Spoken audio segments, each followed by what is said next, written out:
नमस्कार, माझं नाव नागेश कुराडे आणि मी आज आलो पुण्यामध्ये हडपसर या ठिकाणी 17.5 नळीमध्ये वंदना ताईच्या घरी आलेलो आहोत आणि या ठिकाणी आज आपल्यासमोर एक युनिक रिझल्ट घेऊन आलेलो आहोत.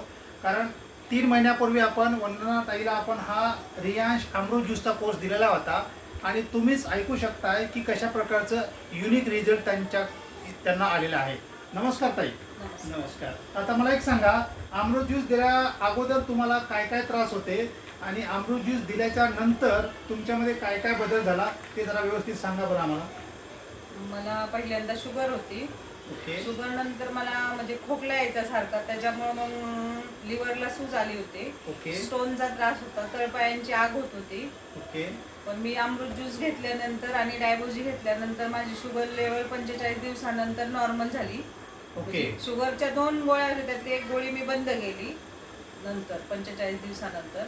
ओके तळपायांची आगही पूर्णपणे बंद झाली. स्टोनचाही त्रास बंद झाला. किडनी स्टोन होते दोन्ही किडनीत एक एक, ते दोन्ही म्हणजे नॉर्मल झाले. वाव. आणखी आणि मिस्टरांना पण ऍसिडिटीचा त्रास होता, त्यांचे 45 दिवसानंतर पूर्ण ऍसिडिटीची गेली. बाहेरची गोळी खायची कुठलीही गरज लागली नाही. बरोबर. वाव. आणि शुगर किती वर्षापासून होती ताई तुम्हाला? 8 वर्षापासून माझी एक 200 ते 280 ची शुगर होती, ग्रेट. ती नॉर्मलवर आली.